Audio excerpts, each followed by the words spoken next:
नमस्कार। मैं हूं संजीव श्रीवास्तव। आप देख रहे हैं 4 PM न्यूज नेटवर्क। मित्रों, कहा जाता है कि आप बबूल का पेड़ लगाइएगा तो उसमें गुलाब तो कतई कतई नहीं होगा, और जब बबूल होगा तो उसमें कांटे भी होंगे।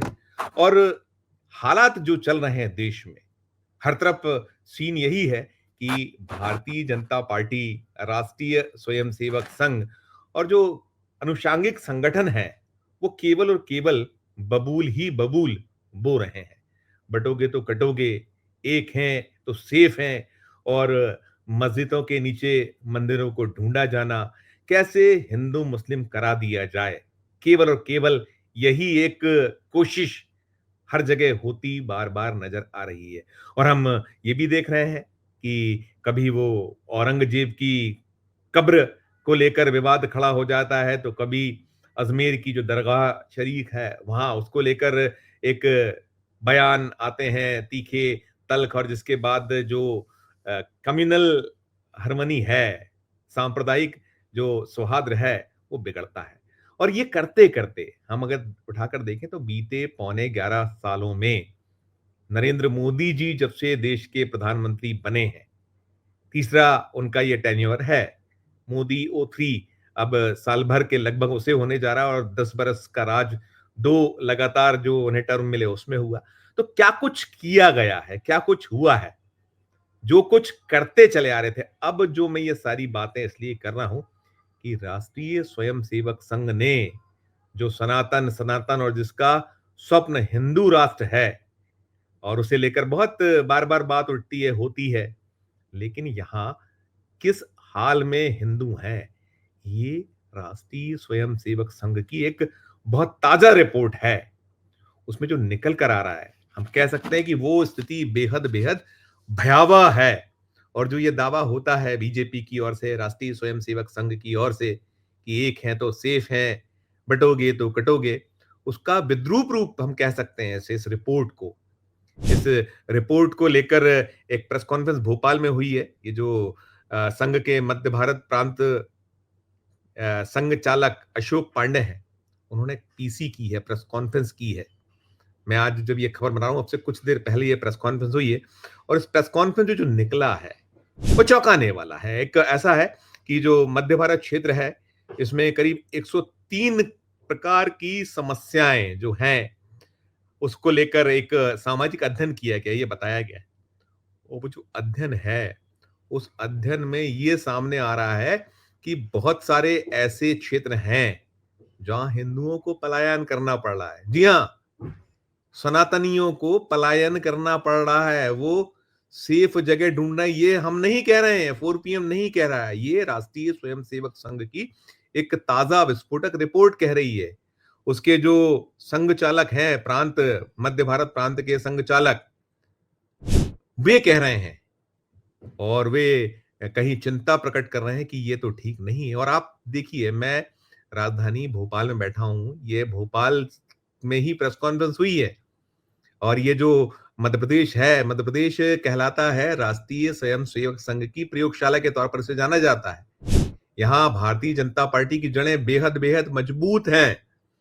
उस सूबे में जहां 2003 से लगातार, यदि हम वो 15 महीने का कमलनाथ की अगुवाई वाली कांग्रेस का कार्यकाल छोड़ दें, तो वो 2003 से 2025, एक 15 महीने छोड़कर भारतीय जनता पार्टी की सरकार, भारतीय जनता पार्टी का शासन, और वे लोग उमा भारती, बाबूलाल गौर, शिवराज सिंह चौहान और अब मोहन यादव, जिन्हें राष्ट्रीय स्वयंसेवक संघ की आंखों का तारा माना जाता रहा है, ऐसे मुख्यमंत्री यहां रहे हैं मध्य प्रदेश में। अभी मोहन यादव हैं, उसके पहले उमा भारती, एक फायर ब्रांड लीडर। ध्यान कीजिए, जब वो अयोध्या का आंदोलन, उसकी जो उसकी अगुवाई करने वाले लीडरों में थी उमा भारती।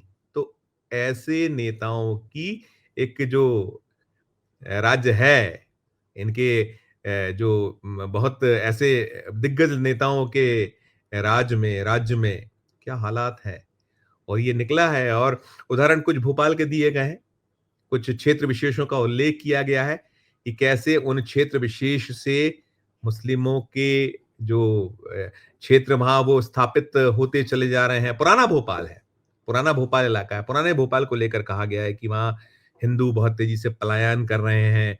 फिर कहीं एक यहाँ कोए-फिज़ा इलाका है भोपाल में, जिसे भोपाल विकास प्राधिकरण ने पुष्पित पल्लवित किया है, बसाया है, बहुत वहाँ विकास के कार्य हुए हैं और वो क्षेत्र जो है, वहाँ से पता चलता है कि बीते 3 वर्षों में 3000 हिंदू जो हैं वो अपने घर बेचकर या वहाँ से छोड़कर निकल गए हैं और वो जो दूसरे समुदाय बोलते हैं यानी मुस्लिमों ने खरीद लिए हैं। ये चिंता व्यक्त की जा रही है और ये कहा जा रहा है, यहाँ भोपाल में कुछ पुराना भोपाल तो और वैसे भी राजधानी भोपाल यहाँ गंगा-जमनी तहज़ीब के लिए जाना जाने वाला ये शहर रहा है।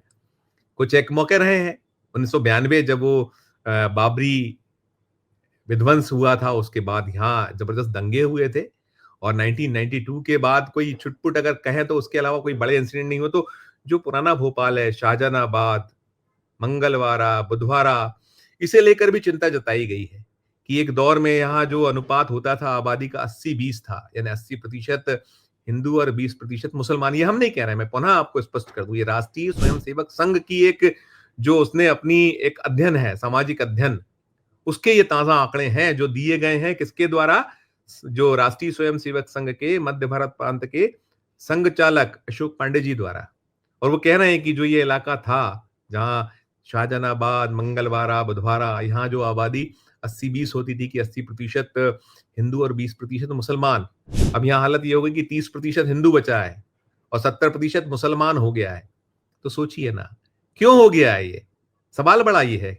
और भी इलाके उन्होंने बताए हैं, कई जैसे उन्होंने कहा कि जो एक सिंधी कॉलोनी क्षेत्र है, सिंधी कॉलोनी क्षेत्र वहाँ जो हिंदुओं की संख्या घट गई है बहुत तेज़ी में। वो जो मैंने बताया कि सिंधी कॉलोनी, फिर जो बीडीए का उन्होंने हाउसिंग बोर्ड के जो बीडीए का आवासीय प्रोजेक्ट क्षेत्र जो कोहे-फिज़ा है, यहाँ पे बताते हैं कि 1989 में जो मुस्लिम अनुपात था 80-20 था, यानी 100 परिवारों में 80 हिंदू, 20 जो है अन्य समुदाय के लोग। अब वहाँ पर स्थिति ये हो गई कि 30% हिंदू बचे हैं, 70% मुसलमान हो गए हैं और ऐसे ही 1990 के बाद उन्होंने कहा है कि 3000 जो हिंदू परिवारों ने अपने घर बेच दिए। तो चिंता का विषय है और चिंता इसलिए है कि जहाँ से मैंने बात शुरू की थी कि जब आप बबूल बोइएगा, तो उसमें गुलाब तो होने वाला नहीं है। बबूल तो बबूल है, उसमें काँटे ही काँटे होते हैं, गुलाब में भी काँटे होते हैं, लेकिन सुंदर होता है वो फूल। वो एक अलग उसकी महक भी होती है और वो एक अलग उसका सुंदरता दिखती है, नज़र आती है और मैंने जैसे कहा कि भोपाल तो गंगा-जमनी तहज़ीब का एक बहुत ऐसा शहर रहा है, जिसकी मिसालें दी जाती रही हैं। लेकिन इसमें जिस तरीके से ज़हर एक बोया गया, ज़हर जो कहीं भरा गया और केवल भोपाल नहीं है, भोपाल तो चूँकि मैं इसलिए बात कर रहा हूँ कि राष्ट्रीय स्वयंसेवक संघ का अपना जो अध्ययन है और ये पूरे मध्य भारत प्रांत को लेकर, क्षेत्र को लेकर उन्होंने किया है। अलग-अलग जिले, अलग-अलग क्षेत्रों को लेकर और सब जगह लगभग-लगभग जो सूत्र कहते हैं कि हालात जो सनातनी हैं, हिंदू हैं, उनके अच्छे नहीं हैं। तो ये दर्शाता या दिखलाता है कि आप उनको कैसे उद्वेलित करते हैं, कैसे भड़काते हैं। आप केवल और केवल जो वोट की फसल काटनी है, तो वोटों की फसल के लिए आप जो कुछ कर रहे हैं, करते जाइए और वो तो कहते रहिए कि एक है तो सेफ हैं, बँटोगे तो कटोगे। लेकिन क्या स्थिति पैदा हो गई कि जो हम ईद की सिवैयाँ खाने जाया करते थे और वो हमारे यहाँ होली की गुजियाएँ खाते थे।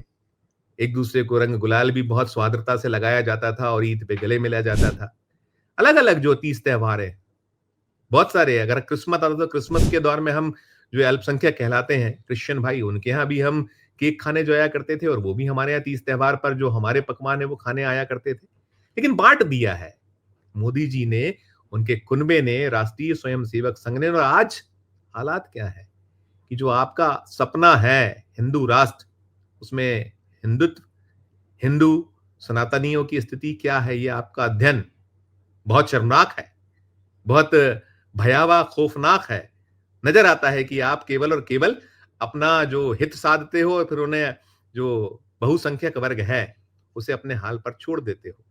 अब आप ही का तो अध्ययन है कि जहाँ 70 और 30 या 80 और 20 उल्टा हो गया अब तो। 80-20 जो 80% हिंदू और 20% मुसलमान या अल्पसंख्यक, अब हो गया है 70% मुसलमान या अल्पसंख्यक और 30% हिंदू, ये जो आपने बोया है, वही काटने के हालात बन गए और ये अच्छे नहीं हैं। देश एक उसी दौर में लौट रहा है, 1947 वाले दौर में आप लोग जो कर रहे हैं। मुझे लगता है इसको लेकर आप चिंतन करना चाहिए। राष्ट्रीय स्वयंसेवक संघ ने मीडिया के सामने आकर जो कुछ कहा है, वो चिंता उनकी दर्शाती दिखलाती है कि अब वो जो कई बार कहते हैं ना कि जो साँप होता है, वो साँप डसता है, वो अपनी ज़हर उगलने की फ़ितरत छोड़ता नहीं है। तो आप जो जो करते रहे, अब वही कुछ आपके गले पड़ रहा है। यही स्थिति, यही हालात दिख रहे हैं सामने। क्या कुछ टिप्पणी है इस पूरे जो रिपोर्ट है, ये राष्ट्रीय स्वयंसेवक संघ की? दर्शकों, आप भी अपनी टिप्पणी हमारे इस वीडियो कमेंट बॉक्स में जाकर ज़रूर कीजिएगा। आपकी अपनी राय प्रकट कीजिएगा। खबर अच्छी लगे तो हमारे चैनल को लाइक कीजिएगा, सब्सक्राइब कीजिएगा, ज्वाइन का बटन दबाइएगा तो हमारी हौसला अफ़ज़ाई होगी। प्यार और दोस्ती बनाए रखिए और देखते रहिए 4 पीएम न्यूज़ नेटवर्क। धन्यवाद, नमस्कार।